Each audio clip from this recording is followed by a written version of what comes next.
Plus que jamais, on a besoin de revenir à l'intérieur pour pouvoir avoir de l'intuition. Lorsque les informations sont contradictoires, qu'on ne sait plus trop que croire. En cette période, mais aussi à d'autres moments de notre vie, je pense qu'on a tous déjà traversé des périodes où on avait des choix à faire, où on ne savait pas du tout que choisir. Eh bien, plus que jamais, on a besoin de son intuition. Il y a énormément de vidéos qui vont vous expliquer comment la développer. Mais on vous parle très peu finalement des facteurs qui empêchent son développement. Et je pense que finalement, c'est peut-être la première des choses à faire et la plus facile. Parce que en réalité, il suffit juste de comprendre pourquoi on reçoit des messages intuitifs, comment on sait que c'est un message intuitif par rapport au mental.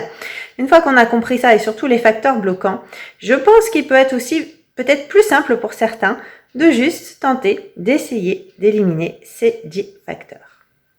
Donc, je les ai regroupés autour de 3 gros facteurs et puis je vais détailler chacun d'entre eux. Donc, le premier facteur, c'est le manque de confiance en nous. Et ça, je pense que c'est vraiment quelque chose de crucial. Alors, certes, la confiance en soi, c'est un vaste sujet, hein, et je vais pas pouvoir rentrer dans les détails de pourquoi on n'a pas confiance en nous, surtout faire une rétrospective de la façon dont on a été formaté, parce qu'il y a énormément de choses aussi qui viennent de là. On nous fait baigner dans certaines croyances. Donc dès lors qu'on va sortir de certains cadres, on peut douter, on peut se dire non mais ce que je pense est farfelu. Alors ce que je pense entre guillemets, parce qu'en réalité le message intuitif c'est une information qui s'impose à nous, que vous pouvez recevoir de différentes manières, mais c'est comme une vérité qui vous vient. Et puis au fond de vous, vous avez quand même cette certitude que c'est ça. Vous savez pas pourquoi. Mais vous vous dites que la solution, par exemple, à votre problème, eh bien, c'est ça. Ou tout simplement, vous avez dû déjà le dire, je ne sens pas cette situation ou je sens bien les choses. Voilà. C'est quelque chose qui s'explique pas. Mais à partir du moment où on vous apprend à pas avoir confiance en vous, et ça, c'est, je pense, le cas de la grande majorité, eh bien, déjà, vous allez vous dire, non, mais ce que je pense est ridicule. En plus, ça n'a rien à voir avec la rationalité, ça n'a rien à voir avec ce que l'on sait sur tel ou tel sujet, c'est quelque chose de complètement farfelu. En réalité, apprendre à avoir confiance en soi et de se dire que, tiens, je ressens que ceci est la vérité, je me fais confiance, c'est sûrement ça. C'est aussi se dire, alors je pense que c'est ça, maintenant je vais arrêter de me dire que je suis folle et que je me parle à moi-même. On se parle pas à soi, non, voilà. Il y a une vérité, un moment qui nous vient pour certains peut-être que vous savez pas d'où, hein. Mais voilà, finalement, faites-vous confiance et puis vous allez voir que vous aurez de belles surprises. Alors ça, c'était pour le premier facteur, avoir la confiance en soi, mais voilà, je l'ai pas repris au sens large, hein, parce que vous doutez bien que rien que ce sujet, on pourrait en parler des heures. Mais en ce qui concerne l'intuition, c'est ça. C'est vraiment avoir confiance en ce que l'on ressent, même si la vérité ou l'idée qui nous vient nous paraît complètement farfelue, eu égard à tous les formatages, à toutes les croyances qu'on peut avoir par rapport aussi à la réalité ou par rapport à la logique. Et c'est là qu'on va pouvoir en venir à notre deuxième facteur bloquant, notre fameux mental. Alors, le mental, c'est un facteur bloquant, je dirais, à 2 niveaux. Au premier niveau, c'est parce que tout simplement vous avez beaucoup de pensées. Si vous avez beaucoup de pensées, vous pouvez pas recevoir de messages intuitifs, c'est pas possible. Vous êtes à 100% en fait tourné vers l'extérieur quelque part, hein, et vous n'êtes pas dans le calme, donc vous pouvez pas recevoir ou ressentir des choses parce que c'est tout. Votre tête elle est occupée ailleurs. Et puis voilà, je l'avais utilisé en termes de transition, mais le mental il peut aussi venir parasiter quand vous recevez une information, tout de suite, votre mental, il va vous dire, non, mais n'importe quoi, regarde par rapport à la réalité, ton idée, mais elle est complètement saugrenue. Voyez, et puis ça va toujours être un peu négatif en plus, hein, notre mental, quand il nous parle. Alors, autre indice aussi, qui peut vous aider par rapport à cette histoire de mental, parce que souvent, il y a beaucoup de monde, et moi, j'étais la première concernée, donc, à me dire, j'arrive pas à dissocier l'intuition du mental. Eh bien, dites-vous que le mental, en gros, dès que vous recevez une information, c'est celle-là qu'il faut suivre, d'accord? Et à partir du moment où vous commencez à réfléchir et puis que vous avez déjà eu 100 000 arguments dans la tête, c'est tout. C'est que le mental est déjà intervenu. Donc, vous voyez l'importance d'apprendre à ralentir nos pensées. Et ça, c'est quelque chose de très compliqué parce qu'on nous apprend justement à être dans le mental, on nous apprend à surtout pas être dans le calme pour recevoir les messages. C'est un long travail, mais ça, j'en ai déjà parlé dans d'autres vidéos auxquelles je vous renvoie. Mais vous voyez que le mental, il a une grande responsabilité, en fait, dans le non-développement de notre intuition. D'autant que, à cause de ce mental, on a tendance à faire des projections anxiogènes et qu'on va être dès lors dans des émotions négatives. Et ces émotions négatives, le stress et la peur, je pense même que c'est le sentiment qui fait le plus baisser votre taux vibratoire. Voilà, c'est ce taux vibratoire qui est important parce que ça aussi, j'ai dû l'expliquer à l'occasion, mais je sais plus de quelle vidéo sur le sujet de l'intuition. Dès que votre taux vibratoire baisse, vous ne pouvez pas capter un champ vibratoire qui va être égal. Donc, vous pouvez pas capter une partie du champ d'information. Hein? Il faut que vous vous rappeliez ça, c'est-à-dire que on n'est pas qu'un corps physique, bien au contraire. Tout est vibration, y compris tout ce qui nous entoure. Tout a un taux énergétique, a un champ vibratoire. Donc tout ce qui va faire baisser votre taux vibratoire. Là par contre, je vous renvoie à ma vidéo sur comment augmenter son taux vibratoire. Je vous remets tout ça en descriptif de cette vidéo. Eh bien, tout ce qui va faire baisser votre taux vibratoire va vous empêcher en fait de vibrer plus haut, de capter des informations de même fréquence. Et ça, j'ai oublié juste de le dire dans le point numéro 2 avec le mental. Il y a aussi une histoire d'élévation, enfin de modification de l'état de conscience. L'état de conscience modifié, c'est souvent lorsque justement, on va donner moins de place au mental, il y aura moins de pensées parce que nos pensées, elles vont ralentir. Donc on va être dans un état plutôt proche de la relaxation profonde. Et c'est là qu'on est en état de conscience modifié qu'on va être à même de capter davantage aussi le champ d'information, d'autant que voilà, ça c'est souvent l'état méditatif qui nous permet cet état de conscience modifié. On va être en onde cérébrale plus lente, donc alpha souvent, voire bêta, theta peut-être si vous êtes très très relaxé. Mais il y a aussi les ondes gamma. Et ces ondes gamma, eh bien, c'est elles qui nous permettent de capter plus d'informations et d'être aussi capable de traiter plus d'informations. Donc, voilà nos 3 principaux handicaps, je dirais, pour empêcher le développement de cette intuition qui est si précieuse, et je dirais plus encore maintenant, parce que, vous voyez, c'est quand même une période où en fait, il ne faut pas se laisser aller au stress, justement, ou à la peur, parce que vous soyez éveillé ou non, on essaie de vous faire peur, ça je vous l'ai déjà dit. Eh bien, quelque part, ne vous êtes-vous pas posé la question, est-ce que par hasard, c'est pas parce que cette fois-ci, on n'a plus le choix et qu'on est bien obligé, cette fois-ci, de retourner à l'intérieur, d'avoir notre propre ressenti sur les choses. Là, on n'a plus le choix. Comme beaucoup n'ont pas voulu faire ce travail, ou n'ont peut-être pas réussi, enfin bref, aujourd'hui, on n'a plus le choix quelque part. On est vraiment obligé maintenant de développer son ressenti et puis aussi de lâcher prise, hein, parce que bien souvent, quand on est aussi par exemple stressé, c'est à force de s'épuiser, d'aller jusqu'au bout de notre stress, qu'au bout d'un moment, on finit peut-être par altérer sa santé, par comprendre enfin que tout ça ne valait pas la peine, que le stress était vraiment mauvais, qu'on s'est stressé pour rien, vous voyez. Donc, en gros, si je devais résumer les choses, vous voyez que tout est une histoire d'état d'esprit.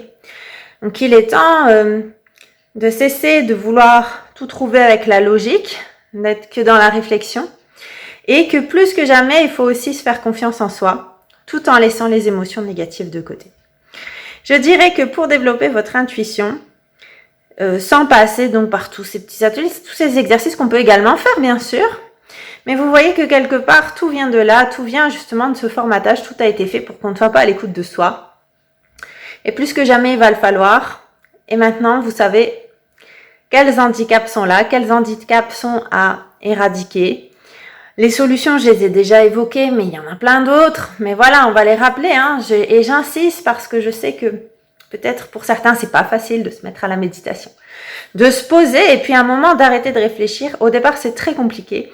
Quand on est quelqu'un qui est sans cesse dans la réflexion et qui est sans cesse assailli de pensées, qui est sans cesse dans le format où on va vous dire fais les choses, va vite parce que regarde, tu dois être à l'heure. Et ça, c'est vraiment quelque chose que j'invite à faire auprès de chacun, c'est vraiment un moment, est-ce que vous n'avez pas envie de laisser un peu plus votre corps faire? Par exemple, si vous faites un mouvement. Moi, j'aime beaucoup donner des cours de sport à côté, des cours de yoga, parce que c'est là que je rappelle les choses. On le voit, les gens ont énormément de mal à lâcher prise, les gens ont énormément du mal à ne pas vouloir faire le mouvement, c'est-à-dire c'est leur tête qui va commander. Donc ils n'arrivent pas à trouver la fluidité du mouvement, à se laisser porter, à laisser le corps aller à son rythme, tellement on a appris à tout commander et à ne pas lâcher prise. Donc la méditation peut être vraiment un outil qui vous aidera. Alors si vous n'aimez pas ça, commencez très peu de temps, même pas 5 minutes peut-être. 2 minutes, pourquoi pas.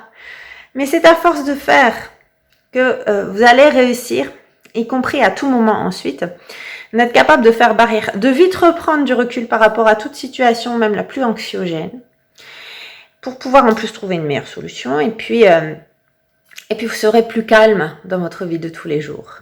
Et c'est là que concrètement, on peut aussi continuer le travail sur soi, parce que lui aussi, il sera nécessaire pour faire la place à l'intérieur, recevoir les messages.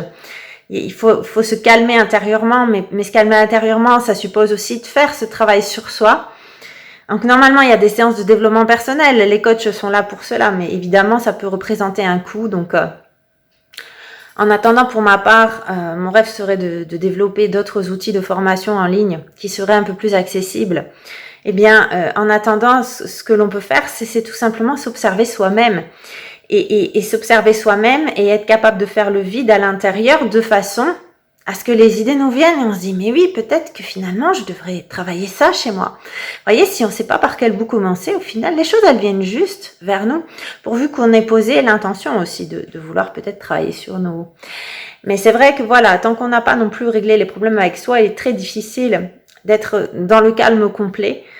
Néanmoins, en attendant, un outil donc comme la méditation vous permet de commencer à avoir ce calme et puis de pouvoir avancer encore ensuite, si vous avez cette volonté. Et si vous avez aussi cette volonté, je dirais, d'honnêteté, parce que parfois le problème, c'est qu'on aimerait bien aller mieux, qu'on aimerait bien travailler sur soi, mais qu'on n'est peut-être pas prêt à lâcher certaines choses, ou pas prêt à regarder la vérité en face, ou pas prêt d'accepter que peut-être il y a telle ou telle chose qui ne vont pas chez nous.